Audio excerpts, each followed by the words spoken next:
इस लेक्चर में हम पोल्यूटेड एयर के इफ़ेक्ट्स को डिस्कस करेंगे। तो पोल्यूटेड एयर के एनवायरनमेंट पे मेजरली 3 इफ़ेक्ट होते हैं, जिनमें एसिड रेन, स्मॉग और ओज़ोन शामिल है। इनको हम एक-एक करके डिटेल में डिस्कस करते हैं। सबसे पहले हमारे पास एसिड रेन। अब एसिड रेन होता क्या है? ये सिंपल रेन होती है, लेकिन इसकी पीएच 5 से कम होती है। आपको पता है नॉर्मल जो पीएच होती है न्यूट्रल के लिए वो 7 होती है, और अगर 7 से पीएच कम हो तो वो एसिडिक कंसीडर किया जाता है, और अगर 7 से ज़्यादा हो तो जो हमारे पास सब्सटेंस है वो बेसिक कंसीडर किया जाता है। अब एसिडिक रेन का मतलब ये है कि इसकी पीएच 5 से नीचे होती है, यानी कि ये एसिडिक होती है। कभी-कभी इसकी पीएच 4 भी होती है। तो ये नॉर्मल रेन ही होती है जो कि एसिडिक बन जाती है। किसकी वजह से? पॉल्यूटेंट्स की वजह से। इन पॉल्यूटेंट्स में मोस्टली सल्फर ऑक्साइड और नाइट्रोजन ऑक्साइड शामिल होते हैं, जो कि हम पीछे डिस्कस करके आ चुके हैं। इसको हम डिटेल में देखते हैं कि रेन किस तरह से एसिडिक बनती है।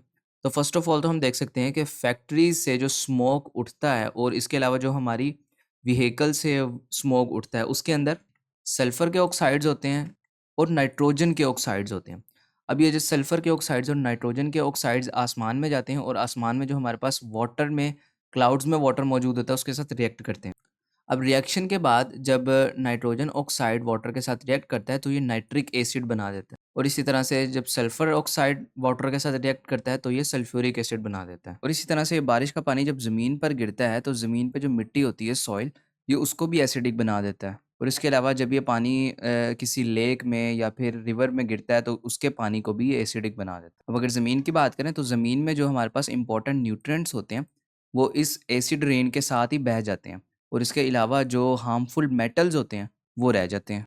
हार्मफुल मेटल्स में जैसे कि एल्यूमीनियम, मरकरी और लेड शामिल हैं। एसिड रेन वो ज़मीन पर छोड़ जाती है, और इसके अलावा जो इंपॉर्टेंट न्यूट्रिएंट्स होते हैं जो कि प्लांट्स को चाहिए होते हैं ग्रोथ करने के लिए, वो सारे बारिश के पानी के साथ बह जाते हैं। तो इसी वजह से ये जो हमारी क्रॉप्स और प्लांट्स होते हैं इनको डैमेज भी करती है एसिड रेन। और अगर लेक्स और रिवर की बात करें तो उनके अंदर जितने भी लिविंग थिंग्स होती हैं उनके लिए भी ये हार्मफुल होती है एसिड रेन। और इसके अलावा अगर सिटी की बात करें तो सिटी में जो बिल्डिंग्स होती हैं जो मार्बल, लाइमस्टोन या फिर मेटल से बनी होती हैं, ये उनको भी एसिड रेन उनको भी डैमेज करती है, क्योंकि इसमें एसिड्स होते हैं। एसिड्स यानी कि नाइट्रिक एसिड या फिर सल्फ्यूरिक एसिड होता है, और ये मार्बल, लाइमस्टोन और मेटल के साथ रिएक्ट कर जाता है। तो इसी तरह से बिल्डिंग भी इससे डैमेज हो जाती हैं। तो ये हमारे पास एसिड रेन की कॉजेज़ थी, उसके इफ़ेक्ट्स थे जिनको हमने डिटेल में डिस्कस किया।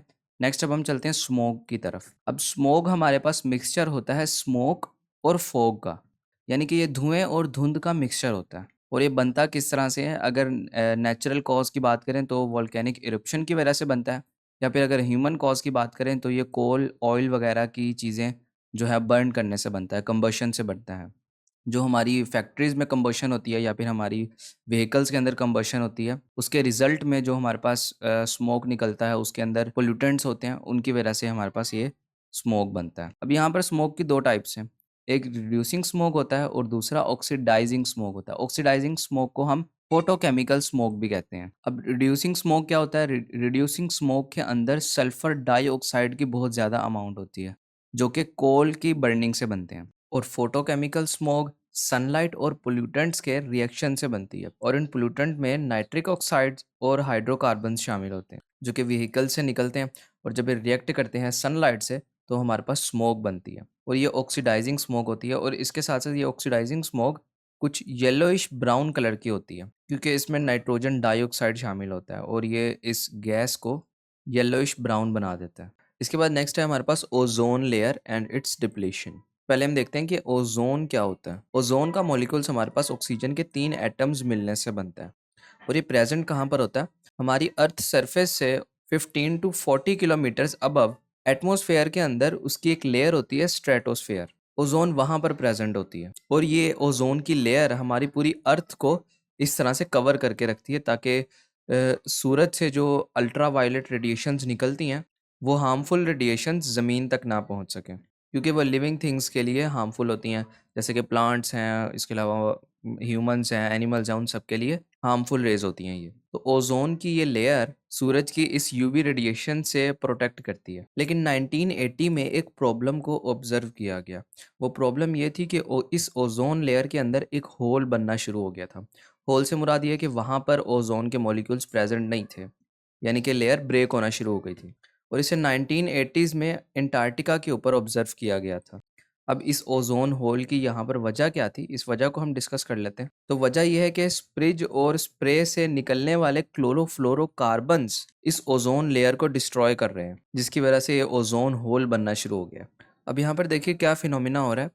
क्लोरोफ्लोरोकार्बन का मॉलिक्यूल एयर में ब्रेक हो जाता है और यहाँ पर आप देख सकते हैं कि ये क्लोरीन एटम को रिलीज करता है। अब ये क्लोरीन एटम क्या करता है, अब क्लोरीन क्योंकि रिएक्टिव होती है, ये जाता है ओजोन के मॉलिक्यूल के पास और उससे रिएक्ट कर जाता है, और रिएक्ट करने के बाद ये क्लोरीन ऑक्साइड बनाता है और इसके साथ ऑक्सीजन बनाता है। तो यहाँ पर देखें ओजोन का मॉलिक्यूल जो है वो डिस्ट्रॉय होकर ऑक्सीजन के मॉलिक्यूल और ऑक्सीजन क्लोराइड के मॉलिक्यूल में कन्वर्ट हो गया। अब ये ऑक्सीजन क्लोराइड का मॉलिक्यूल फर्दर आगे जाता है, ऑक्सीजन के सिंगल एटम से रिएक्ट करता है और क्लोरीन का एटम बनाता है और साथ ऑक्सीजन मॉलिक्यूल बनाता है। अब इस तरह से देखिए प्रोसेस कंटिन्यूसली चलता जाता है और ओजोन डिस्ट्रॉय होना शुरू हो जाती है। और क्लोरीन का ये एक एटम जिसे हम फ्री रेडिकल कह रहे हैं, ये इतना खतरनाक होता है ओजोन के लिए कि ये ओजोन के 1 लाख मॉलिक्यूल्स तक डिस्ट्रॉय कर देता है, सिर्फ एक सिंगल फ्री रेडिकल। तो इसी वजह से ओजोन लेयर यहाँ पर तेजी से खत्म हो रही है और यहाँ पर एक ओजोन होल को ऑब्जर्व किया गया है। और इसी तरह से इसके तेजी से खत्म होने के प्रोसेस को ही हम ओजोन डिप्लीशन कहते हैं। अब अगर ये इसी तरह से यहाँ से खत्म होती चली जाएगी तो सूरज की अल्ट्रा वायलेट रेडिएशन ज़मीन तक पहुँच जाएंगी और वो लिविंग थिंग्स को नुकसान पहुँचाएंगी। तो इस तरह से हमारे पास एयर पोल्यूशन जो है वो इन्वायरमेंट पे इफ़ेक्ट करती है। किस तरह से हमने देखा, हमने तीनों को डिस्कस कर लिया जिनमें एसिड रेन, स्मोग और ओजोन लेयर शामिल है। तो ये इफ़ेक्ट होते हैं हमारे इन्वायरमेंट पे पोल्यूटेंट्स के।